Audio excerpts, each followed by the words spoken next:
Hello, so today I'm going to be filming a video all about what to do if you're waitlisted to your dream school.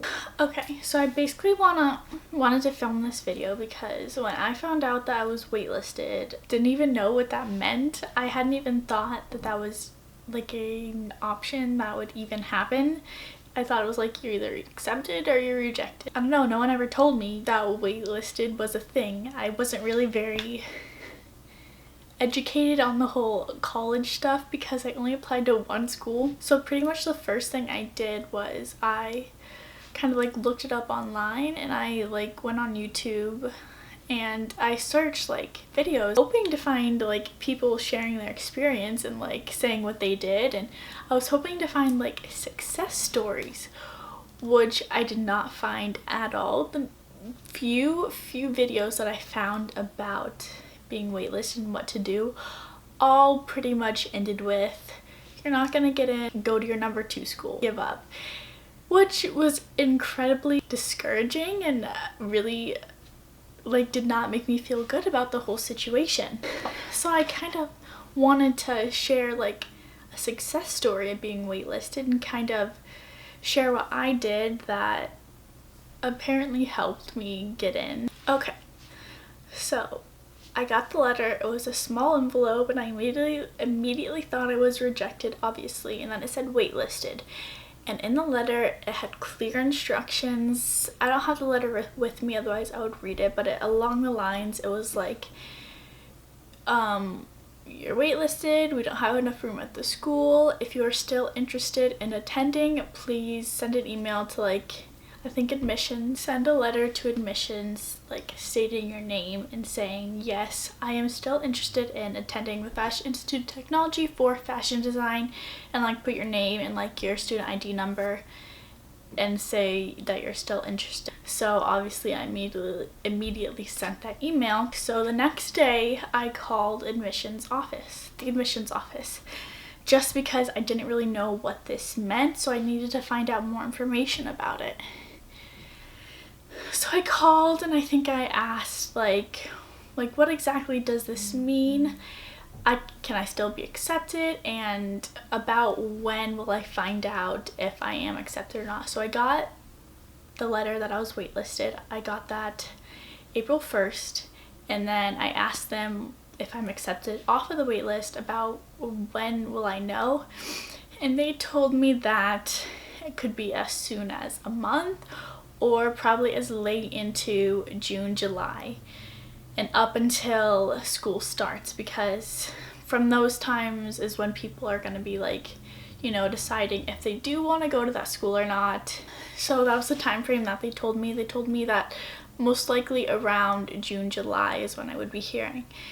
And then I asked them if their wait list was like numbered and like how far down I was on the list, and they said that they don't have, their wait list isn't like that it's completely random. So that was also not really good news to hear, but I guess it's better than being told that I was like way far down on this list. So from then I asked like, okay, is there anything else that I need to do? And they basically told me no, I just need to wait, which is what I kept hearing. That's all I kept hearing. So I mean, kind of side note, when I first got the letter, I like was mainly confused because I didn't know what that meant, and then I was sad, and then I cried a lot, and then I was happy again because I was like, wait, this means that there's still a chance that I can go to this school. This isn't a rejection.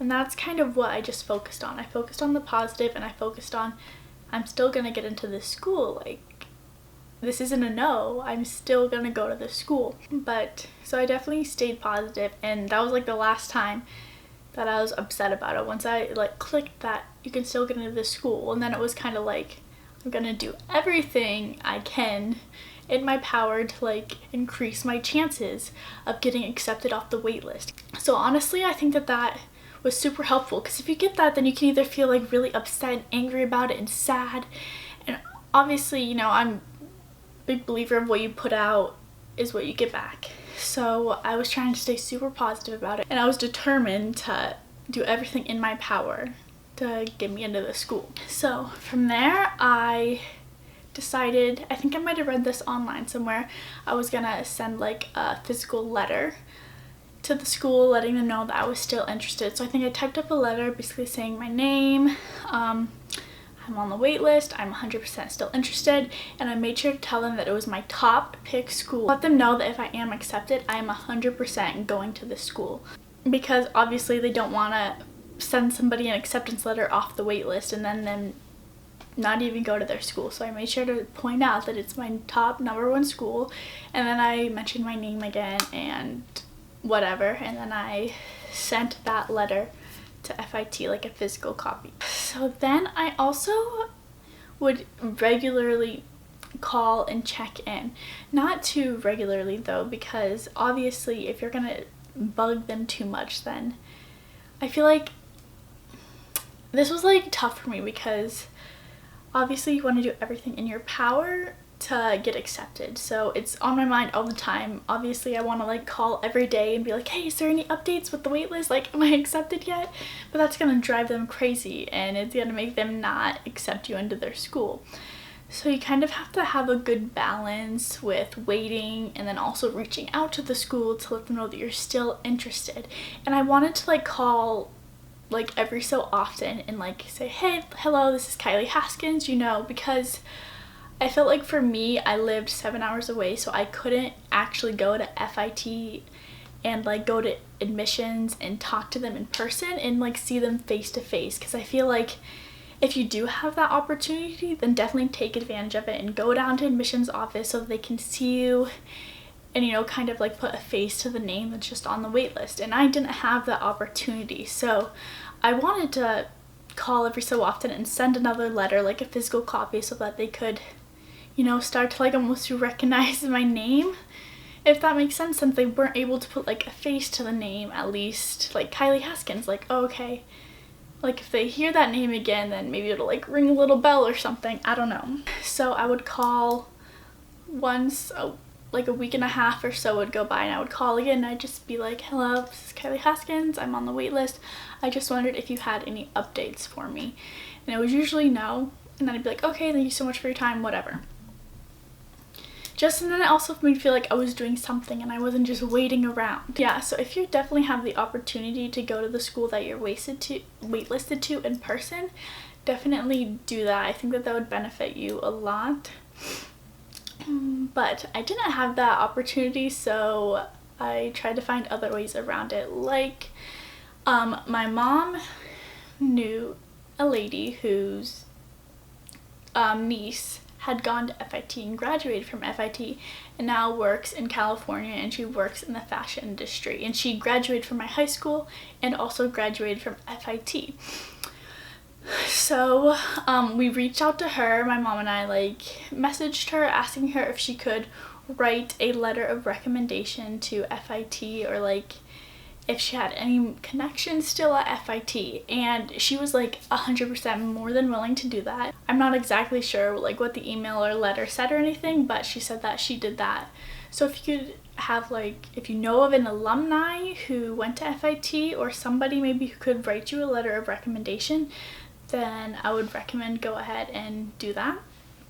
But I know that I read online that some schools specifically state not to send anything else in, like not to send in a letter of recommendation or anything like that, but FIT didn't, so I went ahead and did it because I figured, yeah, so I think that's pretty much it. But to sum it up, send an email or a handwritten letter letting them know that you're still interested, and if you get accepted, that it's your #1 school, and that if you get accepted you will definitely attend. And then check in every so often, or go down to the school and meet with them in person and call, and just so that they can get familiar with you.